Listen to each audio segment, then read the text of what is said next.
Robert, you have arranged today's guest, a man who is known to you, and I think you should introduce him. Well, he's known to me by pure accident, but we both Most attended... people say that they know you through accident. We both attended a recent Australia Day breakfast at the property of Robert Costa at Ceres, and he's a great supporter. Are you serious? Yes, I was serious. Great supporter of local cricket, huge supporter of the Geelong Cricket Club and other things around Geelong, and not just sport, of course. The Costa Foundation do marvellous work. But Robert has got a real passion for the game and a real passion for a hero of mine as a child in Doug Walters. And Doug, along with Paul Sheehan, were special guests at the breakfast. And there was another part of the breakfast which was very, very important. The host of the breakfast actually is the Taverners. And the national chairman of Taverners Australia, John Jeffries, has been good enough to join us because he was sitting beside me having breakfast that day. That's a special form of punishment. John, good morning and welcome. Good morning, and thank you for having me. Yeah, it's an absolute pleasure, and it was brought on by the great work the Taverners do. But let's just start by finding a little bit about John Jeffries, because I sense, like many people in the room, you are a little bit of a cricket tragic initially. I certainly was a youth. The game still... the history of the game still really encapsulates me, and I guess a lot of people in the room. Was cricket something that you loved as a child? Absolutely. I was very fortunate to play a lot of cricket, and I played it at school, and then after leaving school I went to what was then the district club, Hawthorn East Melbourne.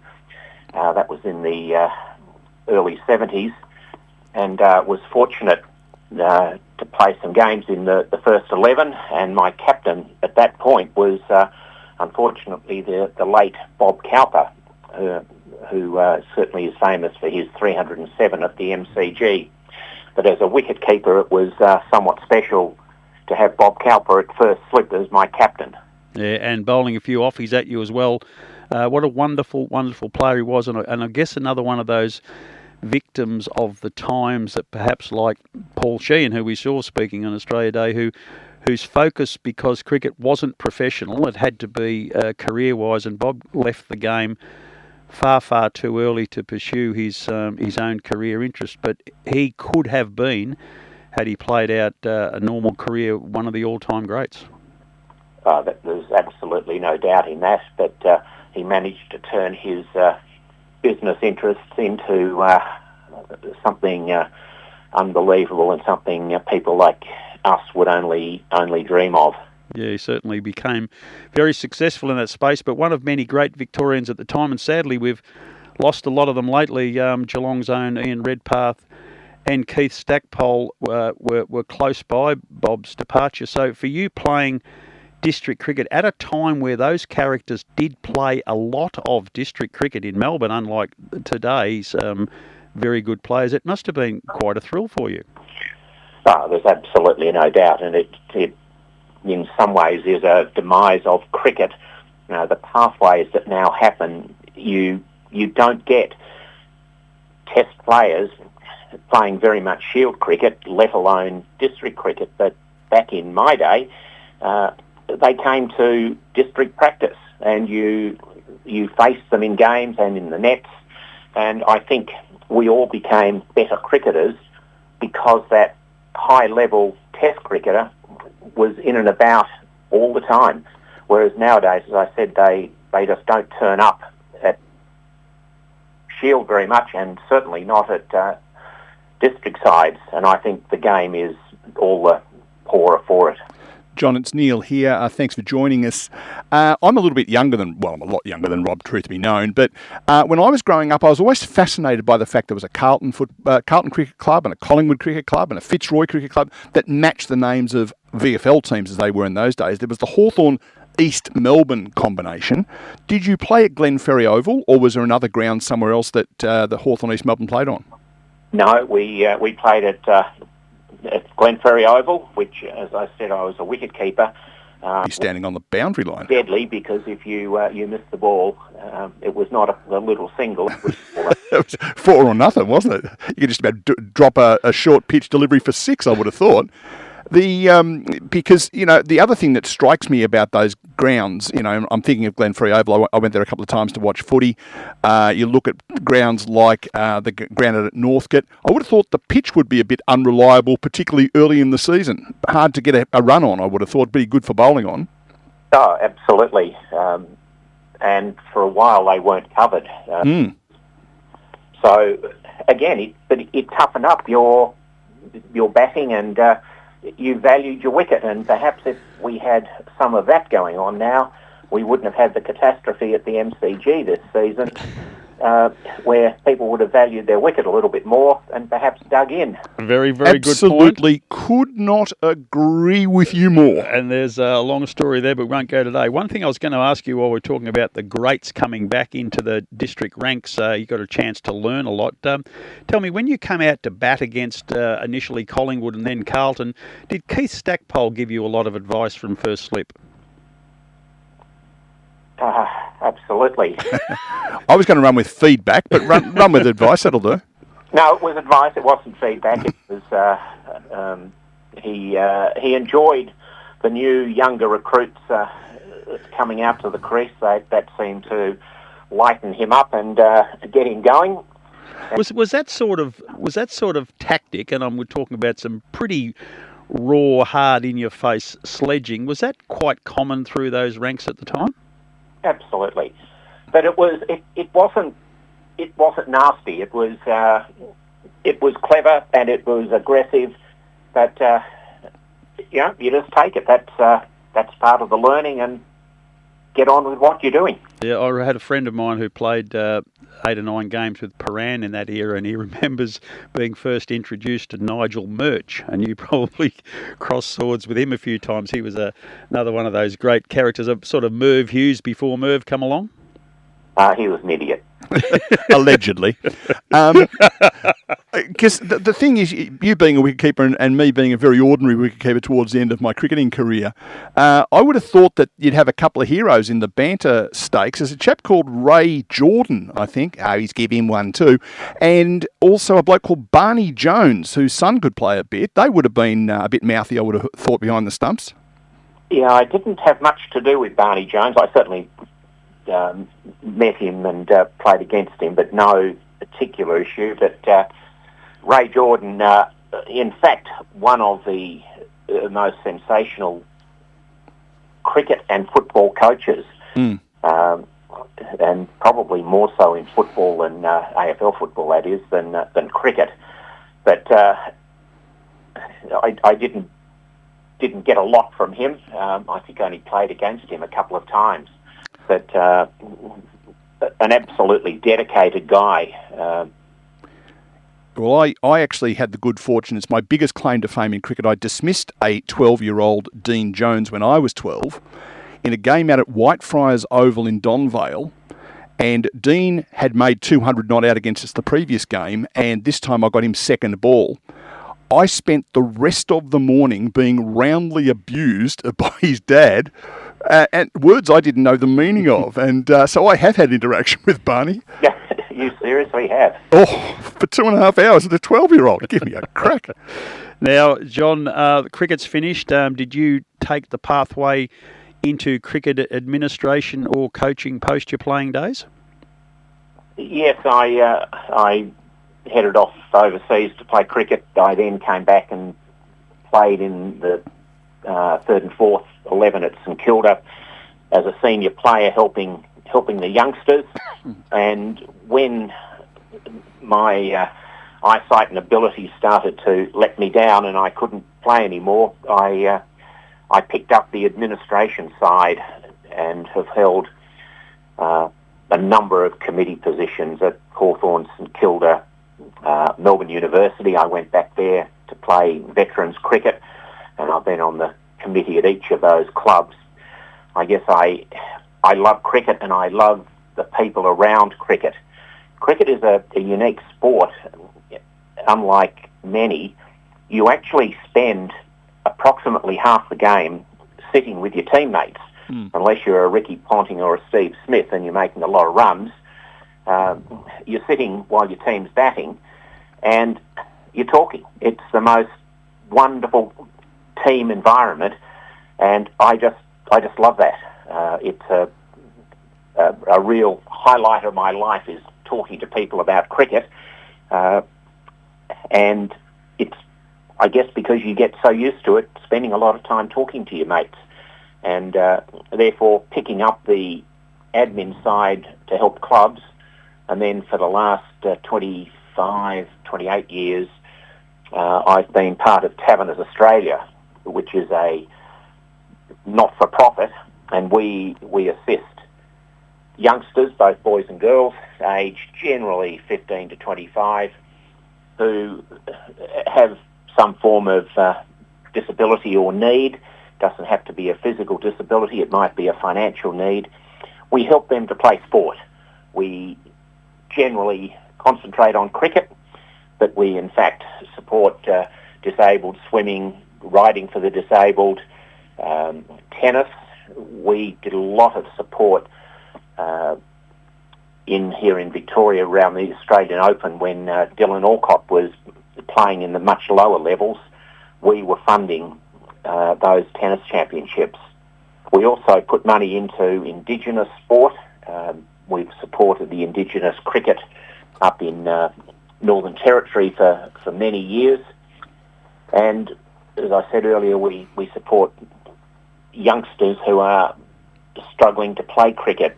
You know, the subscriptions that are now required by cricket clubs are substantial. It can be $600 and $700 for a kid to find, and lots of them just don't have that money. And so we try and step in and help to support, to make sure boys and girls are playing sport, but particularly cricket.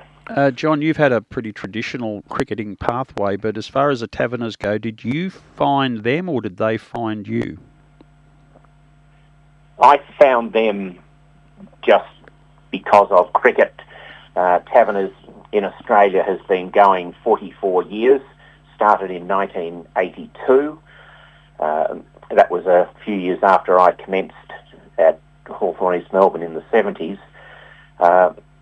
And through friendship groups, you run into people who are Taverners, and I'd get dragged along to a Taverner event, and from there I joined, and I have an accounting background, and unfortunately that's the worst thing you can do when you join an organisation. They seem to like accountants and make them treasurers or secretaries of... Well, it's not the worst thing. The worst thing is telling them you are. Well, that's probably right. Yeah. So I started just as a member attending things, and as happens, you then sort of end up, and I started as a committeeman for Victoria, as I say, about 28 years ago, and then progressed as treasurer, secretary, and then became chairman for a number of years, and ultimately got kicked upstairs to Taverners Australia, where I've been treasurer, and for the last 9 years I've been the national chairman. So clearly the Taverners started in the UK. The fact that you call yourself Taverners Australia suggests that there are Taverners in other parts of the world. How many different countries are Taverners represented with their own body? There are 4. They're set in the UK, as you suggest, Australia, South Africa and Ireland. Australia and the UK are by far the most successful and the biggest, but South Africa and Ireland are ticking over nicely, but they don't have the scale or the influence that the former two have. We're talking to John Jeffries, chairman of Taverners Australia. John, when it push comes to shove and someone really forced me, I would say that the major reason I attended that Australia Day breakfast was to see Doug Walters, a hero of mine as a youngster. But I've got to say, as good as he and Paul Sheehan were with Ian Cover, the MC, the real highlight for me when I left was the contributions made by the members of the North Geelong and St Joseph's cricket clubs locally. They presented at the breakfast, and then of course we had the opportunity to go and watch a game played on the incredible oval at Robert Costa's property, and that was the real takeaway for me. And I suppose when you, as the chairman of Taverners, see that, and you would probably see that regularly as you go around the country attending dinners, it was so moving and inspiring, and again, just a reminder of why you do what you do. That's absolutely right. And what we find is the two boys that spoke before the game, I've known them for a number of years, and the change over the last 3 or 4 years through being able to play competitive cricket with slightly different rules and different way of playing the game, they have grown as gentlemen, and their self-confidence and ability to talk in front of 120 people who are at that breakfast. 3 years ago, they would have put their hands in their pockets, put their head down and mumbled. This is absolutely why Taverners do what we do. We don't organise cricket games, we raise funds, and we leave the running of these disabled games, for want of a better word, to those that do it properly and know how to do it and do it with real skill. And what you saw on Australia Day is exactly 22 people, young boys and girls, having a wonderful time and playing competitive sport. They are not disability cricketers, they are cricketers. And that's why the Taverners do what they do, and we are just so proud of the young men and women that come out at the other end much better and more confident people than when they started their cricketing journey. I think the other thing too that often gets overlooked, I'm doing a podcast at the moment about country football clubs and the importance that they play in regional communities. And I think the sense of belonging is also important. If you have some degree of disability, the ability to be part of a group is going to help mental health as well. There is absolutely no doubt. And as I mentioned earlier, you spend half your time with your teammates. And as you would have noted, the camaraderie on the field between those boys and girls is just stunning. They are all there enjoying each other's company, and they're not like the Barney Jones you mentioned. They help each other. If someone drops their bat, 6 people run in to pick it up and hand it so that the game keeps going. Yeah, it's just a wonderful, refreshing, clean living way of playing cricket. It's sensational. There's a team in the Eastern Cricket Association that I played against called the Melbourne Deaf, and they had a team manager who could sign and talk, could hear, but had appropriate, proper hearing. Every other player was deaf. It was the most extraordinary circumstances to play in, because when they thought you were at LBW, there was no shouting and screaming. They were just waving their hands about. It was really but they loved it. It was their way of getting together and doing something they love, quite clearly. Oh, there's no doubt that the deaf games the deaf and the blind are really interesting to watch. The deaf, when they don't like a decision, again, it's aggressive sign language to make sure the umpire is getting the message. And generally the umpire isn't deaf. That is just unbelievable to watch. And, we all have a level of white line fever. And deaf and blind and ID cricketers are absolutely the same. They play fairly, but they play aggressively and with determination. Yeah, very much so. And there's probably even room for a deaf Keith Stackpole to do his work from first slip very effectively as well. John, joining the Taverners, that also creates the same thing you're talking about. It's a team environment, and there's a Geelong Taverners club. Michael King is heavily involved in that, of course, and I imagine. And I don't have any connections to the Geelong thing, but club. But I imagine if you went to the Taverners national website, would there be ways you could link back to join at Geelong if you wish to? Absolutely. Taverners.org will get to our website, and you can use the Contact Us section, and we can organise membership. Membership is not expensive.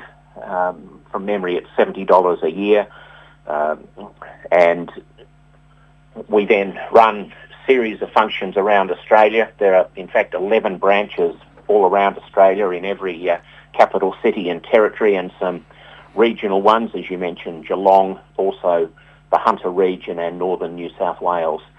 And they all work independently. They raise money to distribute locally, and as I said, they don't actually run cricket. They raise funds to fund the running of cricket.